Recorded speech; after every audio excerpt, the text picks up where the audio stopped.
this is Bridget from Speech Therapy Talk membership, and one of my favorite ways is to do home practice is actually, I do flashcards and I do activities and I do some of that, but once a child is working on generalization, or once the child can say a certain word with very minimal cues, basically the only cue I'm giving them in therapy is just kind of a look or like, how do we say that?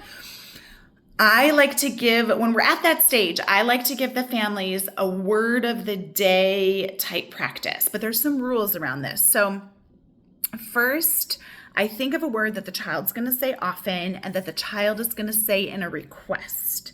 So what this means is a word that, or when a child requests something, they have their parents' attention. It's a very, quiet moment. The parent isn't correcting the child during conversation, which can be extremely annoying and frustrating. Instead, the child is, pausing, getting their parents' attention and requesting something.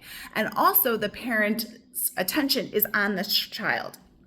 So, and I like to do words like, if they're working on S blend, maybe snack, or please, if it's an, final Z, or maybe it's an L blend, or maybe if it's SH, show, can I watch a show, or whatever it is, I brainstorm with the family, or I send home a word that the child will most likely say, and I give them word of the week homework. So the parent is supposed to only listen for this word when the child requests something with that word. If they don't use their correct sound, they do a little cue like, how do we say that?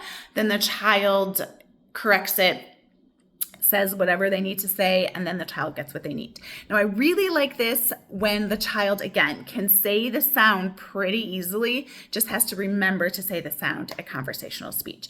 If your child needs a lot of cueing to say the sound, if they need verbal cues, tactile cues, a lot of teaching, then this probably isn't the right step for them quite yet. All right, thanks for listening. Bye.